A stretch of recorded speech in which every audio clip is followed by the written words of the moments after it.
नमस्कार, मैं हिमांशु सिंह। आप देख रहे हैं यूपी न्यूज़ क्लिक.com। आज हम आए हैं अम्बेडकर नगर जिले के कटहरी ब्लॉक के ग्राम सभा नंदूपुर में।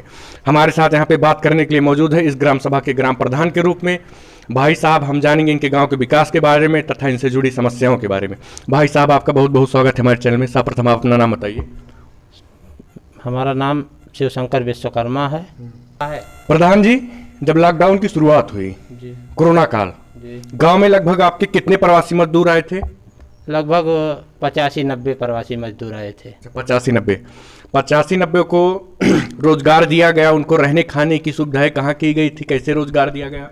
जी, पहले तो व्यवस्था थी कि लोग जैसे यहाँ स्कूल में रहते थे, स्कूल का जब ख़त्म हो गया सिस्टम तो उसके होम क्वारंटाइन हुआ और उनके घर पे जाके बराबर जांच किया जाता था। डॉक्टर को भी बुलवाया जाता था, टीम भी बुलवाया जाता था।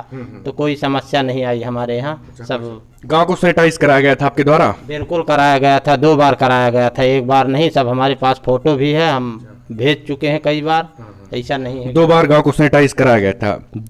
दवा का प्रयोग किया गया था कि ब्लीचिंग पाउडर या सिर्फ चूने का? जी, दवा भी मिलाया गया था, ब्लीचिंग पाउडर एक बार केवल मिलाया गया था। ये हाथ वाली मशीन से कराया गया था जो बड़ी वाली टैंकर आती है? नहीं, बड़ी वाली टैंकर नहीं, हाथ वाली मशीन से आदमी लगा के करवाया गया था।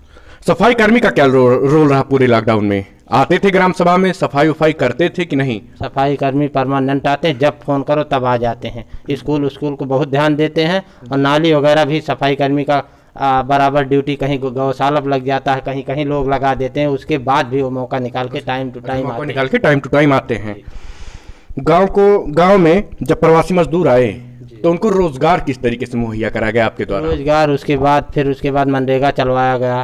काफ़ी लोग मनरेगा में काम किए, कुछ लोग तो वापस फिर चले गए जहाँ से आए थे, पलायन करने लगे। तो कोई समस्या नहीं आई। हाँ। किसी को कोई समस्या भी आई तो उसको दूर किया गया अपने द्वारा। कोई समस्या आई तो उसको दूर किया गया।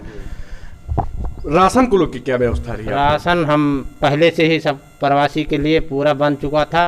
किसी का किटें उपलब्ध कराई गई थी सारे को? जी, सारे जितने प्रवासी आए थे सबको किट उपलब्ध कराई गई थी? नहीं, लगभग 85 लोगों में 12-15 लोगों को किट उपलब्ध कराई गई थी, बाकी लोगों को नहीं मिला। जबकि कागज कई बार हमने भिजवाया लेकिन उसकी कोई सुनवाई नहीं हुई। यहाँ तक कि जो 1000 रुपये मिलता था वो भी 2-4 लोगों को मिला और किसी को नहीं मिला। किसी को नहीं मिला।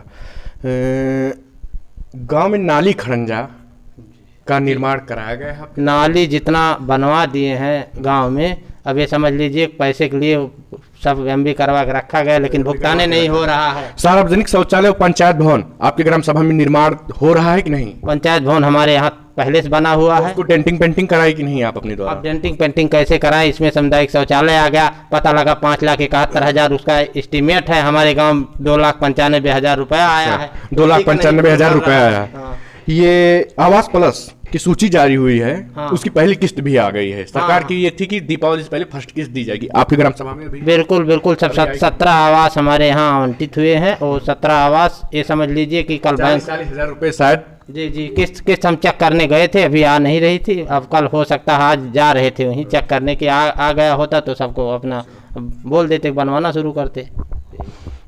5 साल बीतने को है, जान लीजिए बीत ही गए। जी। कोई ऐसी 2 उपलब्धि बताइए जो गांव के लिए, जनता के लिए बहुत ही कारगर साबित हुई हो।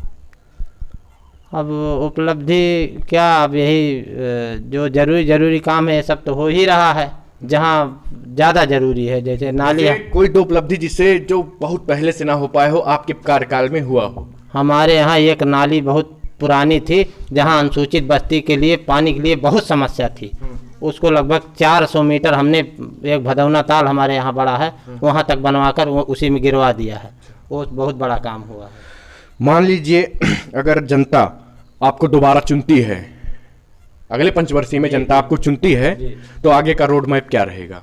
आगे का हम सोच रहे हैं ग्राम पंचायत की सभी गलियों को सीसी करवाना हमारा लक्ष्य है। हुए हैं उनको सीसी करवाना है। जी। और जो और खड़ंजे जैसे पुराने हैं बैठे हैं उसको मरम्मत बढ़िया से करवाया जाएगा।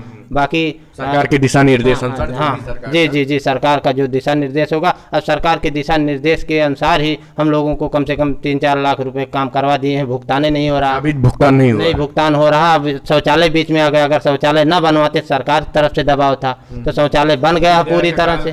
कायाकल्प अभी आपके यहाँ जहाँ हम खड़े हैं, अब छोटी ग्राम पंचायत है भैया, 2 स्कूल हैं। अब अगर स्कूल का लेकिन सरकार की तो यही मंशा थी कि सर्वप्रथम पहले विद्यालय का कायाकल्प करा जाए, उसके बाद ही ग्राम सभा में कोई बात सही है, लेकिन पहले हमारे यहाँ चिट्ठी आती है, तो एक चिट्ठी आई थी प्राथमिक विद्यालय के लिए, वहाँ कायाकल्प हो गया, वहाँ टाइल्स वाइल्स सब कुछ लग गया है, केवल वॉश बेसिंग यही लगना है।